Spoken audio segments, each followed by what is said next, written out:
NRC effectively stands for National Register of Citizens, and this comes under a specific provision of the Citizenship Act, which is Section 18 of the Citizenship Act. And the purpose of NRC is to actually have a national database of citizens which can be used to verify their authenticity as citizens of this country. But this particular provision or this mechanism has acquired significance primarily in the historic context of Assam, and there's a good reason for it. So, if you look at the history of partition, while most of us focus on Kashmir as one of the focal states over which India and Pakistan have had a problem, they've always had a problem with West Bengal, Hyderabad and Assam, because they've believed that there was a significant Muslim population which warranted the merger of these states with the Dominion of Pakistan or with the Union of Pakistan. That has been their position all along.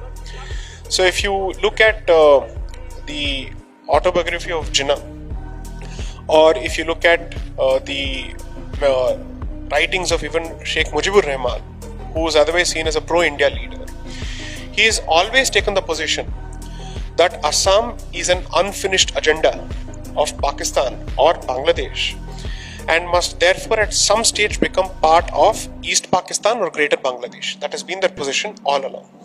Okay, this is the historic background. And prior to the prior to 1971 war, before the establishment of Bangladesh, the total population of Hindus in East and West Pakistan put together was close to 23 to 27%. But after the creation of Bangladesh, it fell to 3% in Pakistan because 23% was in Bangladesh. So therefore, the bulk of the Hindu population in Pakistan was actually in Bangladesh or East Pakistan.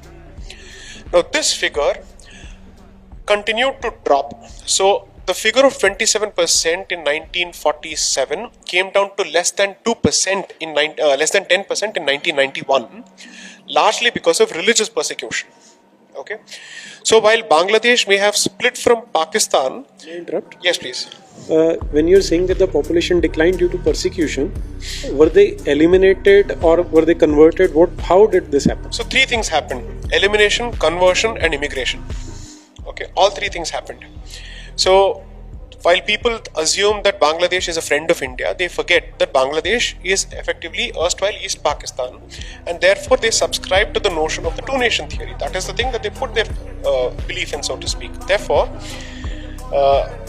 while Bangladeshis could have differed with West Pakistanis in terms of culture and language, their position with respect to religious minorities and non-Muslim minorities was no different from Pakistani Muslims.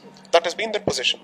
And Bangladesh is an Islamic republic which effectively believed in the concept of superior rights for Muslims and inferior rights for non-Muslims. That is effectively their position.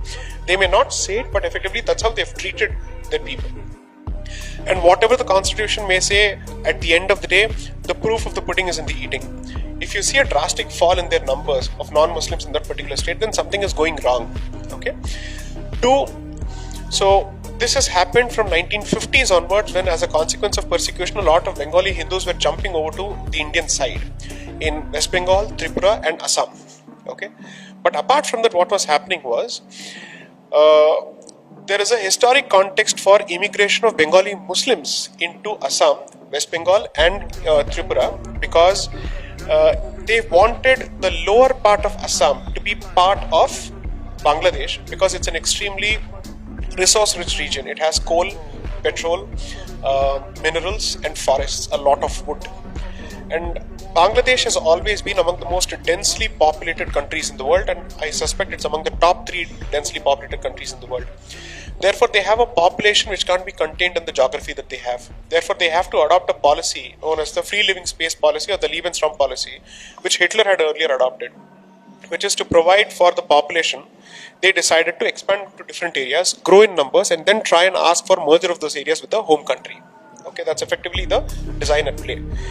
Now, its origins are actually in 1905, when Bengal was partitioned by Lord Curzon, and he decided to bring Muslim laborers from East Bengal into West Bengal and Assam for cultivation of tea, because Britishers needed tea. So that's how it started. that effectively acquired a religious motivation and a political motivation by the time the idea of Pakistan came into existence in 1946. And if you look at the most leading voices of partition in the idea of Pakistan around that period, they were all Bengali Muslim voices. Okay, Sadullah, Sohrawardi, all these people. These are all people who have actively asked for the creation of the state of Pakistan on an identity basis, on a religious basis.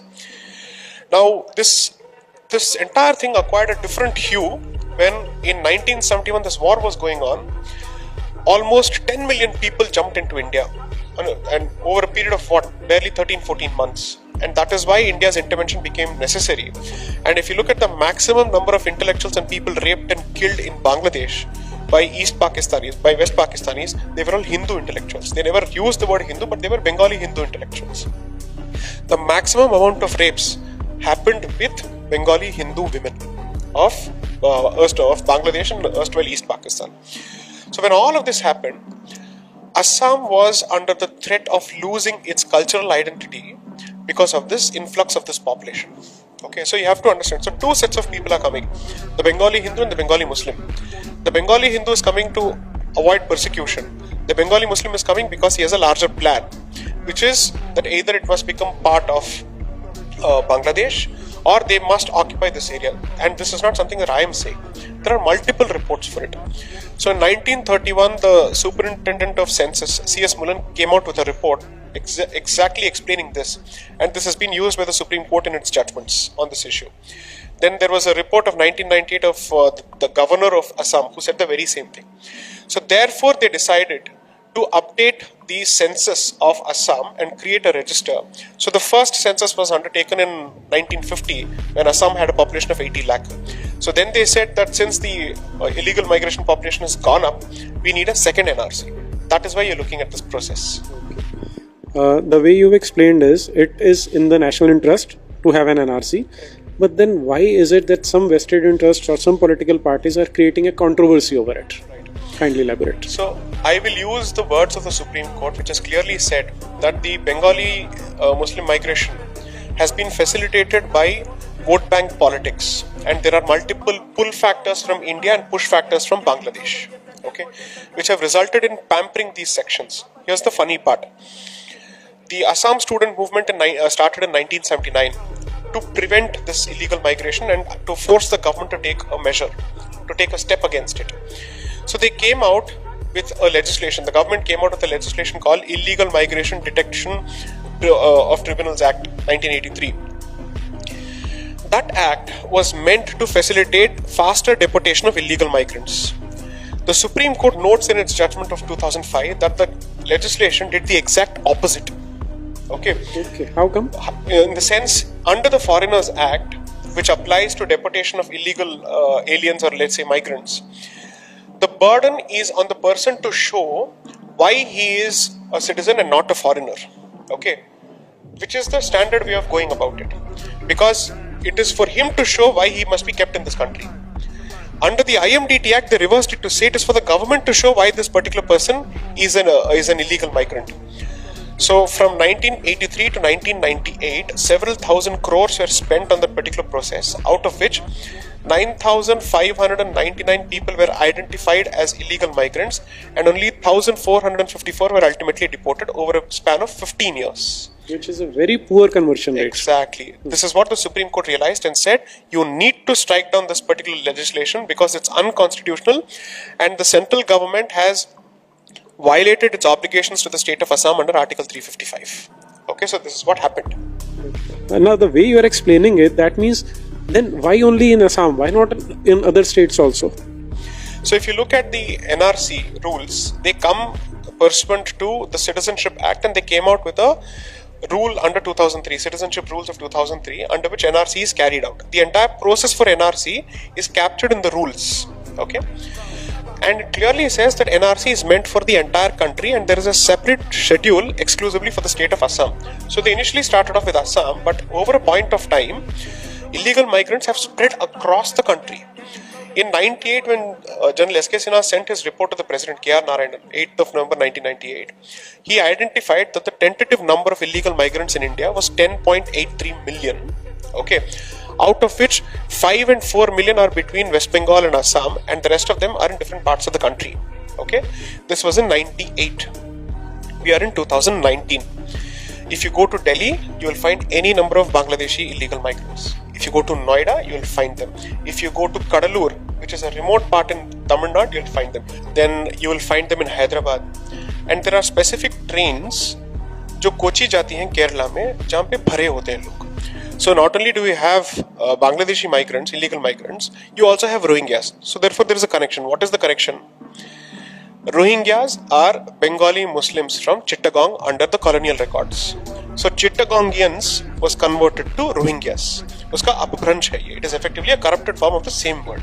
Okay, so there is no. So these days people are saying that there are Hindus in Rohingyas. No, whenever you refer to a Rohingya, you're referring only to a Bengali Muslim, a Rohingya Muslim, and nobody else. Okay, so if you look at some of the articles written by Bangladeshi diplomats around that period, they clearly were indicating to the fact that Bangladeshis were moving in the southwest direction, which is the Arakan province of Burma, which is where Rohingyas are coming from.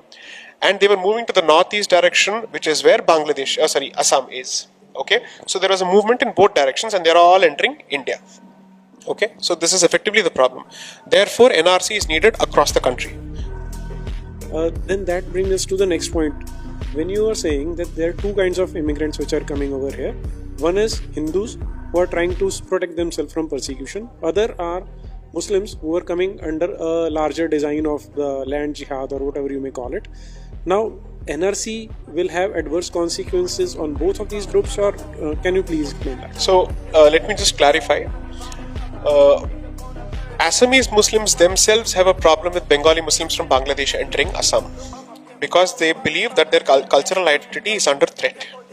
So if you look at some of the records of the 1980s, especially around the Nelly massacre period, there have been instances where Assamese Muslims have attacked Bengali Muslims because they believe that these people, when they come in with a specific design. That was their belief, and this has been recorded also. There's a beautiful book on this issue by Hiranyakumar Bhattacharya, who served as an IPS in those areas for several decades.